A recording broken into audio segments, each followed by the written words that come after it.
Good evening, and from 7 News, welcome to the 21st century. For Sydney, it came with a spectacular bang, the biggest fireworks display we've ever seen. The sun went down, the rain held off, and our city came to life like never before. We'd come to be around the harbour, nearly 1 million of us. For some, so many memories. For others, so many to come. The Wiggles managed to get their car into the city. This concert in the Domain, the first of the New Year's celebrations.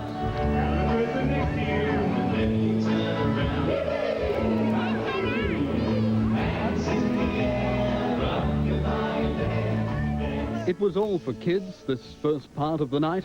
Fireworks at 9 o'clock. Priceless, but free mostly, although the Opera House and Luna Park cost a bit. Worth every cent that we paid. The rides were thrown in, just don't talk to the juggler. How did you get stuck working tonight?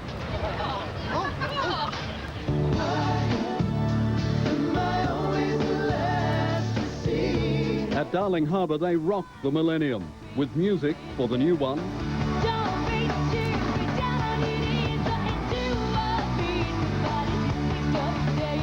And a couple of anthems. From Laugh Central.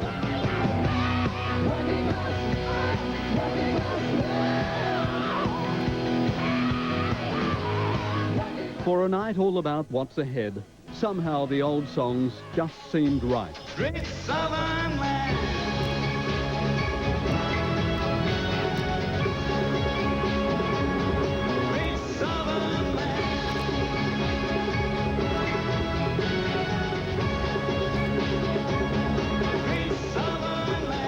And then it was time. 3, 2, 1, go!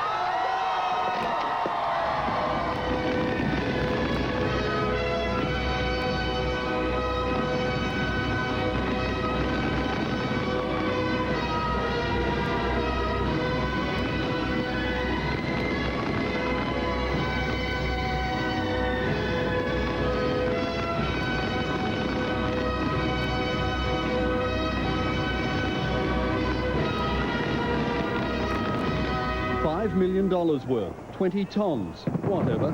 It was spectacular. And through the smoke, what once was just elegant graffiti on the streets of Sydney. Eternity. The party of 1,000 years, and it didn't rain.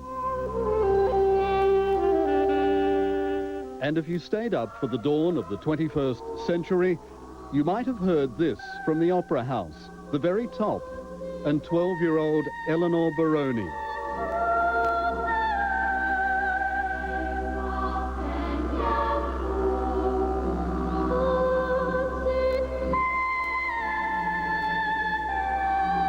Happy New Year. Paul Marshall, 7 Nightly News. What a way to start the millennium. Fabulous music, fireworks, and that magnificent lantern parade floating across the harbour.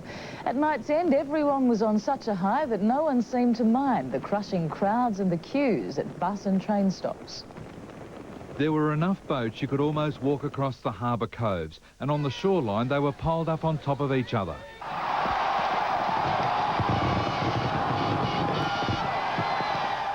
But when the bursts of colour came, all the jostling for position didn't count for much. On a scale of 1 to 10, you're a 12.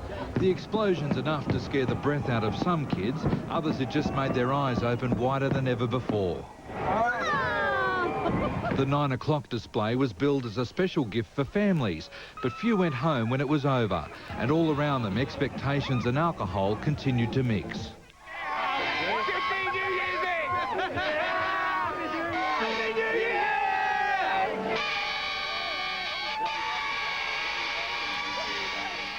By midnight, not even police could escape the embrace of a new century. Couples, whether they knew each other or not, pressed their lips together to mark a very happy new year. The moment just right to make it an unforgettable occasion. We get married. We're engaged as of like 2 minutes ago. Many didn't get to see the clock tick over. Their mates will tell them about it later. Others wanted to do it all again. We got to get to the airport to go to Honolulu. We're going to see New Year's again. Yeah, baby! 21 hours. The end of the fireworks was the cue for most Sydney-siders to head for home. Within seconds, a wave of people surged out of the rocks and foreshore, a slow-moving mass that stretched from footpath to footpath. Hundreds of thousands aimed for the bus stops. Many, though, were prepared to wait for the underground rail to reopen. When it was given the Y2 OK, the push was on. The bulk of the crowds were out of the CBD within 2.5 hours, but it wasn't time to call it quits. Bondi Beach, the venue for those refusing to end the celebration. Thank you, Sydney! Anywhere else? Not exactly summer, but comfy enough for the first snooze of the year, or a refreshing way to start the millennium.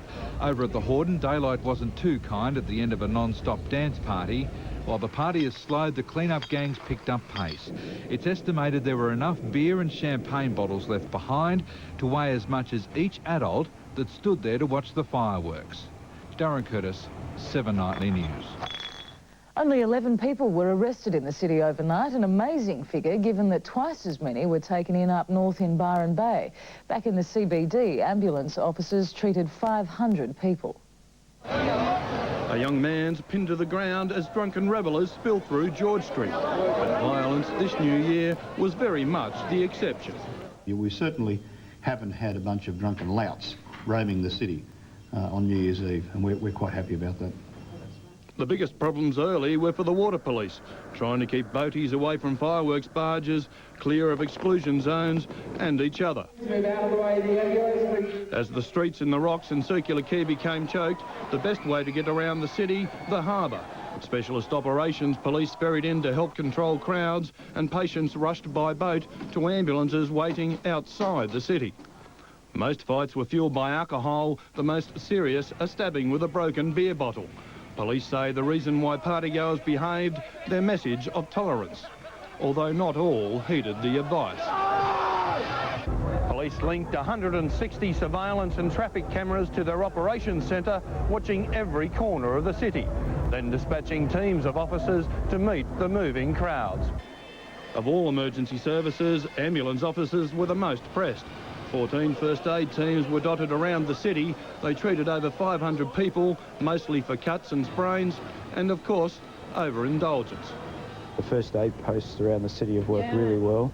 The boats, we've worked extremely well in the harbour. We've been able to move a lot of people to other places to get them transported to hospital. At 3 this morning, special teams swept the city, encouraging revellers to go home.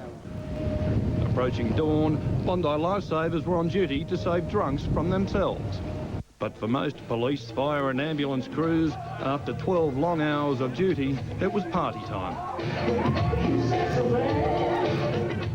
We had a fairly good night last night. Things were fairly quiet. We had the odd incident, obviously, but all the emergency services workers are here now and having a party, and we're trying to keep that fairly well under control.